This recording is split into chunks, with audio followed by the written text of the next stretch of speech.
जय हिंद। इस वीडियो में आप जानेंगे कि कंप्यूटर की बूटिंग क्या होती है, बूटिंग प्रोसेस क्या होता है, कंप्यूटर कैसे बूट होता है और हम किस किस डिवाइस से यानी किस किस जो कंप्यूटर के अंदर कौन कौन से डिवाइस होते हैं जिनसे हम कंप्यूटर को बूट करा सकते हैं। स्टूडेंट, कंप्यूटर को बूट होने के लिए पार्टिकुलर किसी भी बूटिंग डिवाइस की ज़रूरत होती है, बूटिंग डिवाइस की रिक्वायरमेंट होती है जिससे कि कंप्यूटर बूट होता है। तो सबसे पहले हम समझेंगे कि बूटिंग ऑफ कंप्यूटर क्या है, यानी कंप्यूटर का बूट होने का प्रोसेस क्या है और ये कितने तरह के बूटिंग तरीके हो सकते हैं, कितने तरह से ये बूट होता है, कौन कौन सी डिवाइस हैं जिनसे कि ये बूट होता है। तो हम बात करते हैं सबसे पहले बूटिंग प्रोसेस की। बूटिंग प्रोसेस में क्या होता है कि कंप्यूटर जब स्टार्ट होता है, यानी हम जैसे ही कंप्यूटर को पावर ऑन करते हैं तो कंप्यूटर खुद से चेक करता है कि उसके अंदर कौन सा बूटिंग डिवाइस इस समय लगा हुआ है, यानी कौन सा बूटिंग डिवाइस है जिससे कि वो अपना बूट हो सके और जिससे कि वो फर्दर आगे स्टार्ट हो सके। तो यहाँ कंप्यूटर सबसे पहले चेक करता है कि उसके अंदर बूटिंग डिवाइस क्या है। तो जैसे ही हम कंप्यूटर को पावर ऑन करते हैं, कंप्यूटर सबसे पहले चेक करेगा कि उसके अंदर कौन सा बूटिंग डिवाइस लगा हुआ है। तो नॉर्मली जो बूटिंग डिवाइस होता है वो ज़्यादातर हार्ड डिस्क रहता है, क्योंकि हार्ड डिस्क में ऑपरेटिंग सिस्टम होता है और हार्ड डिस्क से ही फर्स्ट में कंप्यूटर बूट होता है। लेकिन यहाँ जब आप बायोस की सेटिंग करते हैं तब आपके पास ऑप्शन रहते हैं कि आप किस चीज़ से कंप्यूटर को बूट कराना चाह रहे हैं। जब आप बायोस की सेटिंग करेंगे तब आप वहाँ पर इस सेटिंग में जाके जो भी आप चाहते हैं, कंप्यूटर को जिस डिवाइस से बूट कराना चाहते हैं आप उसको सेलेक्ट कर लेंगे और उसके बाद उस डिवाइस से आप कंप्यूटर को बूट करा सकते हैं। तो जनरली जो कंप्यूटर होता है बूट होता है वो नॉर्मली हार्ड डिस्क से होता है, क्योंकि हार्ड डिस्क को हम फर्स्ट बूट डिवाइस हमेशा बना कर रखते हैं और ज़्यादातर सेकंड बूट डिवाइस सीडी या डीवीडी राइटर जो भी आपके कंप्यूटर या लैपटॉप में कुछ भी लगा हुआ होता है उसको हम सेकेंडरी बूट डिवाइस बनाकर रखते हैं। तो क्योंकि हार्ड डिस्क के अंदर जो है ऑपरेटिंग सिस्टम रहता है, यानी ओएस ऑपरेटिंग सिस्टम, जैसे कि विंडो हो गया आपका, विंडो 8 हो गया, विंडो 7 हो गया, विंडो 8 हो गया, विंडो 10 हो गया। तो ये सारी चीज़ें जो है ना कंप्यूटर की हार्ड डिस्क के अंदर में रहती हैं और कंप्यूटर यहीं से बूट होने के बाद स्टार्ट हो जाता है। लेकिन इन केस अगर हम चाहें कि कंप्यूटर में जैसे विंडो इंस्टॉलेशन करानी है हमें या नेटवर्क बूट कराना है, तब हम कंप्यूटर को बूटिंग प्रोसेस इसका जो है चेंज कर सकते हैं। जैसे कि हमने बायोस में सेटिंग में जाके इनमें से किसी भी ऑप्शन को सेलेक्ट करके हम कंप्यूटर को वहाँ से बूट करा सकते हैं। तो जैसे कि आप ऑल्टरनेटिव तरीके में देख सकते हैं कि कंप्यूटर को अगर आप हार्ड डिस्क से बूट ना कराना चाहें तो आप सीडी रोम से बूट करा सकते हैं या डीवीडी राइटर जो भी आपके कंप्यूटर या लैपटॉप में लगा हुआ है। इसके अलावा हम पेन ड्राइव से भी बूट करा सकते हैं। तो थर्ड नंबर ये पेन ड्राइव आप देख सकते हैं जिसको कि फ्लैश ड्राइव भी बोलते हैं। तो फ्लैश ड्राइव से भी हम इसको बूट करा सकते हैं। तो जब कभी आपने देखा होगा कि आप विंडो इंस्टॉलेशन के लिए अपने लैपटॉप या कंप्यूटर को किसी मैकेनिक के पास ले जाते हैं या किसी सर्विस एजेंसी पे ले जाते हैं तो वो लोग नॉर्मली आजकल पेन ड्राइव से विंडो इंस्टॉल करते हैं। तब वो यहाँ जो बूटिंग डिवाइस है वो पेन ड्राइव को सेलेक्ट करते हैं और पेन ड्राइव से बूट कराने के बाद वो विंडो इंस्टॉलेशन कर देते हैं। और इसके साथ ही जो कंप्यूटर को हम बूट करा सकते हैं वो है नेटवर्क कार्ड, यानी एनआईसी कार्ड के थ्रू। एनआईसी कार्ड जो है नेटवर्क इंटरफेस कार्ड होता है और इसमें हम नेटवर्क के थ्रू किसी कंप्यूटर में विंडो इंस्टॉलेशन करते हैं, यानी ओएस इंस्टॉल करते हैं। तो यहाँ थोड़ा सा आगे और समझते हैं इसके बारे में। तो सबसे पहले हमने देखा जो हम कंप्यूटर को बूट करा सकते हैं वो किस किस चीज़ों से करा सकते हैं। तो फर्स्ट में आपने देखा हार्ड डिस्क से करा सकते हैं, यानी ये डायरेक्ट होता है, बाई डिफ़ॉल्ट रखते हैं लोग इसको। सेकंड इसको डीवीडी राइटर यानी डीवीडी या सीडी से बूट करा सकते हैं। और थर्डली इसको पेन ड्राइव से बूट करा सकते हैं जिसको कि फ्लैश मेमोरी भी कहा जाता है। पेन ड्राइव में विंडो इंस्टॉलेशन हम पेन ड्राइव की मदद से कर सकते हैं। और लास्ट में है आप नेटवर्क एनआईसी कार्ड यानी नेटवर्क कार्ड के थ्रू भी करा सकते हैं। अब नेटवर्क कार्ड के थ्रू कैसे कराते हैं तो इसका सेपरेट अलग वीडियो है, तो आप वो जाकर देख सकते हैं। थोड़ा सा मैं आपको यहाँ समझाने के लिए बता देता हूँ कि जैसे मान लीजिए कोई आपका एक कंप्यूटर है और ये कंप्यूटर किसी भी नेटवर्क में चल रहा है, यानी किसी सर्वर के साथ जुड़ा हुआ है। तो यहाँ सर्वर पे जो विंडो सर्वर इंटरप्राइज एडिशन होते हैं, यानी माइक्रोसॉफ्ट सर्वर जो होता है इसमें अलग अलग एडिशन है। जैसे कि 2003 है जो पहले चलता था, आजकल 2012 चल रहा है। तो आप यहाँ से हम कॉन्फ़िगर करते हैं इसको कि हमें जो है अपने जो हमारा कंपनी है, कोई ऑर्गेनाइजेशन है, उसके अंदर जितने भी कंप्यूटर हैं उन पे हम विंडो इंस्टॉलेशन करा सकते हैं। तो ये सारे जो कंप्यूटर हैं वो सर्वर से अटैच रहते हैं। तो अगर हम जिसको भी चाहें उसको हम यहाँ से सीधे यहाँ से हम विंडो इंस्टॉल कर सकते हैं, यानी ऑपरेटिंग सिस्टम इंस्टॉल कर सकते हैं बिना इस कंप्यूटर पे जाए। फिजिकली हमें इस कंप्यूटर पे जाना नहीं होता है। ये एक्चुअली ये सारे जो कंप्यूटर हैं वो क्लाइंट हैं।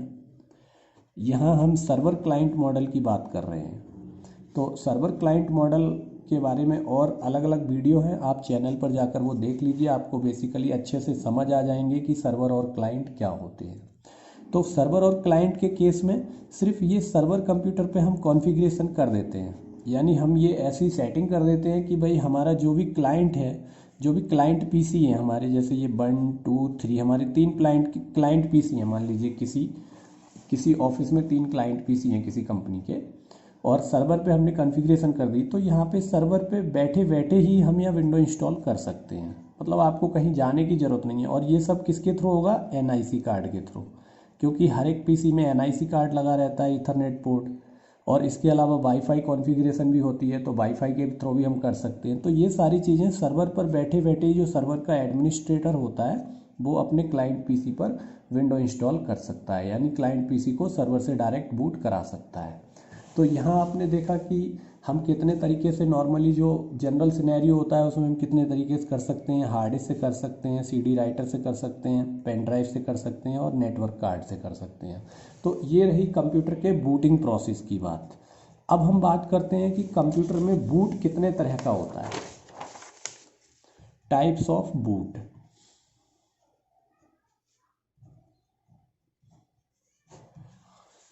बूट करने का मतलब है कि कंप्यूटर को स्टार्ट कैसे कराना है, हमने किस तरीके से स्टार्ट कराना है। तो पहले वाले केस में हमने देखा कि किस डिवाइस से स्टार्ट कराना है, लेकिन हम यहाँ देख रहे हैं कि हमें किस तरीके से स्टार्ट कराना है। तो जनरली जो बूट होते हैं वो 2 तरह के होते हैं। बूट को हमने 2 कैटेगरी में बांटा हुआ है। नंबर फर्स्ट है कोल्ड बूट, और नंबर सेकंड है वार्म बूट। अब कोल्ड बूट और वार्म बूट क्या है इसके बारे में समझते हैं। तो जब किसी भी पीसी को आप, ये मान लीजिए कोई पीसी है या कोई लैपटॉप है मान लीजिए, अगर इस पीसी को आप, जैसे मान लो आपने पीसी को स्टार्ट कर दिया, पीसी स्टार्ट है, रनिंग कर रहा है, चल रहा है, ठीक है, और अचानक से लगा आपको कि पीसी हैंग हो रहा है या पीसी जो है काम नहीं कर रहा है प्रॉपर, तब हम क्या करते हैं, जो इसका ये ऑन ऑफ बटन होता है, इसको अगर हम डायरेक्ट प्रेस करते हैं, यानी सीधे इसको प्रेस करके रखते हैं और कंप्यूटर को रीस्टार्ट कराते हैं, तो ये होता है कोल्ड बूट। इस कंडीशन में क्या हुआ? कोल्ड बूट, यानी आपने डायरेक्ट जो है इसको प्रेस किया, ऑन ऑफ बटन को,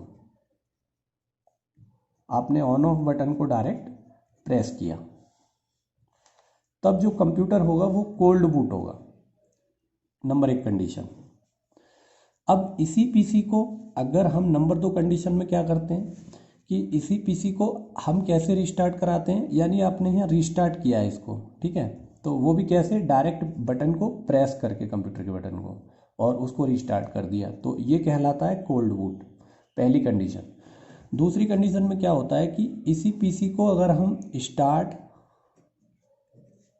और रीस्टार्ट करते हैं, यानी अंदर क्लिक करके, यहाँ पे ऑप्शन आता है, तो यहाँ विंडोज़ में आप जाके देखते हैं कि ऑप्शन आता है स्टार्ट का, स्टार्ट किया फिर रीस्टार्ट किया या शट डाउन किया, जो ऑप्शन आते हैं। तो यहाँ अगर हम स्टार्ट के बाद रीस्टार्ट करते हैं और तब ये पीसी जो रीस्टार्ट लेता है ना, तो इस कंडीशन को क्या कहते हैं?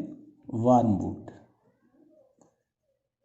तो यहाँ पीसी वार्म बूट होता है। तो हमेशा ये ध्यान रखना है कि हमें पीसी को जितना हो सकता है, अगर रीस्टार्ट की ज़रूरत पड़ती है तो वार्म बूट ही कराना चाहिए, कोल्ड बूट नहीं कराना चाहिए। क्योंकि कोल्ड बूट कराने से क्या होता है कि इसका जो ऑपरेटिंग सिस्टम होता है, यानी जो OS होता है, ऑपरेटिंग सिस्टम,